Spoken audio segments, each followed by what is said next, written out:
嗨，你好呀，我是大兴，欢迎来到我的频道。今天呢，跟大家分享一下大家可能非常感兴趣的话题，就是我最近的变化为什么这么大。其实不瞒大家说嘛，我离婚了。其实我以前吧，对于生活方面非常的迁就，比如说我觉得赚个工资，简简单单的把生活过好就可以了。自从这个离婚事件吧，对我打击非常大，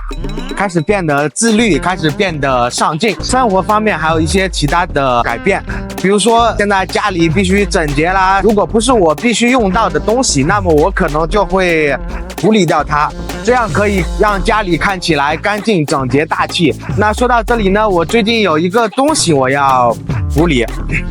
就是像以前的话，因为东西太多嘛，我就直接大包全扔掉了。但是现在我基本上处理的差不多了，也就不扔了。现在在省城出差嘛，我前段时间买了一个无线路由器，相当于里面有一个物联网卡，你只要充值套餐就可以发射无线网，不用你再办一个宽带网。但是我来了这边，我发现我用不到啊。你说扔了的话也挺可惜的，因为刚刚才买了2-3天，这个干脆送给粉丝朋友得了。这个无线路由器的套餐说一下，就是10几块钱，然后30个 G 的流量。那如果你想要这个无线路由器呢，你可以在屏幕下方留言，然后呢点赞这期视频，把这期视频分享给你的朋友，就是一键3连吧。一键3连以后，我会在评论区里面抽取一位信用的朋友来免费的邮寄给他，邮费也不用你出啊。如果以后有一些东西正好不需要了，那么如果你正好需要的话，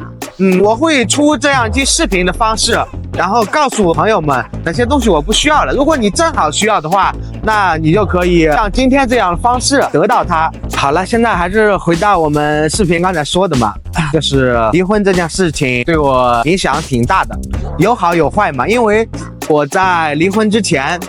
平时赚的一些钱啦，大部分都会在家里开销掉嘛，除了自己的必需品以外，大部分都会带妻子孩子啦出去玩啦吃啦，这些基本上都会消耗掉。现在我这个状态的话，其实是有利有弊嘛，起码可以把更多的精力和更多的一些收入用到这个创业上面。说实话，一直像以前那样一个状态的话，我可能这辈子我都不会翻身了，对吧？因为本身精力也有限，而且赚钱也有限，基本上全部开销到家里，那我想我基本上这辈子也就那样了。说到这里，你可能以为这个婚是我想离，是吧？哎，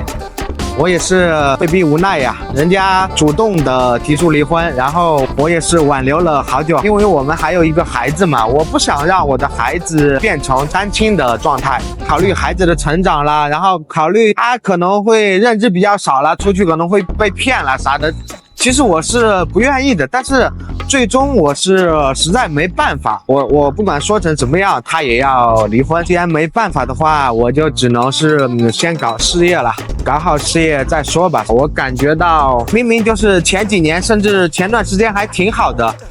这个说不爱就不爱了，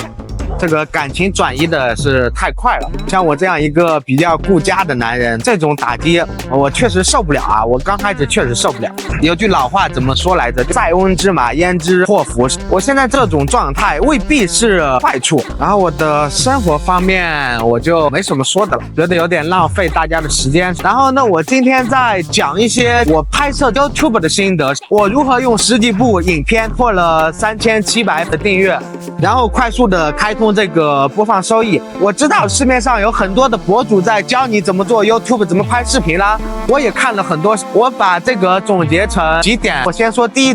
点就是选材。如果你随便拍一个视频，你觉得很自嗨啦，但是这个题材本身就没有很多的观众愿意去看。比如说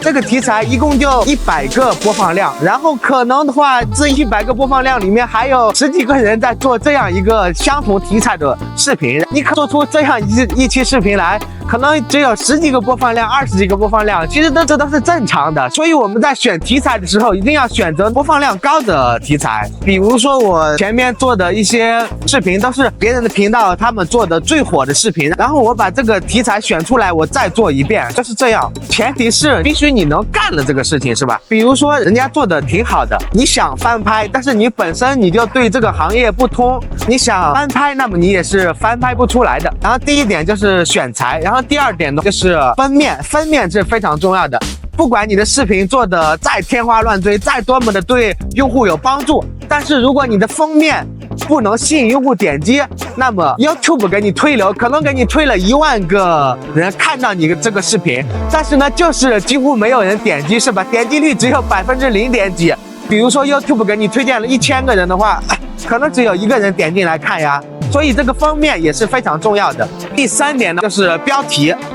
标题的作用是辅助封面以及关键词排名。就比如说，为什么我的视频里大部分都带网络赚钱？因为有很多人在搜索这个关键词呀，所以我的标题里面有这个网络赚钱。那么别人搜索这个关键词的时候，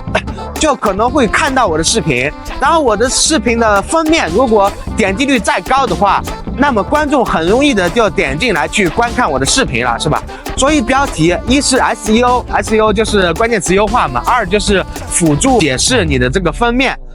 比如说我某期视频的封面是我用7天时间赚到1万美金，那么我会在标题里面解释一下这是某某某项目7天赚1万美金，就是这样辅助封面以及关键词优化的作用。那么接下来第3点比较重要的就是视频里面的一些内容，就是你拍视频的时候，你的视频不能太单调，你需要在视频里面加入一些搞笑的元素啦、转场啦。比如你一直在说某某某某赚钱，然后你说了一段时间，观众可能会有听觉疲劳以及视觉疲劳。这个时候你加入一个比较幽默的转场，可以让观众放松一下，然后继续的去观看你的这个视频。第4点比较重要的就是你的视频一定要能给观众带来实际的帮助，就是观众看了你这个视频，他一定有某方面的收获，而且是收获越大越好。然后呢，我现在再总结一下，封面决定点击率，标题决定你的推荐量，视频的内容决定你的关注量。是你的视频给观众带来了实际的好处以后，观众才会关注你这个频道。所以视频的内容决定了关注量，转场决定了播放时长。今天就分享到这里吧。最近我不是在出差嘛，不方便在工作室录制视频嘛，也不能用到电脑啥的，因为我本身做的工作涉及到一些安全保密的东西，所以我工作的电脑拿出来也不能随便的去干其他的一些东西，所以最近我就用 Vlog 的形式分享吧。好了，我是大兴，今天的视频就到这里结束了。如果你觉得本期视频不错的话，可以给大兴点个赞，点个订阅，支持一下大兴。你的支持就是大兴更新视频的最大动力。好了，我们下期再见，拜拜。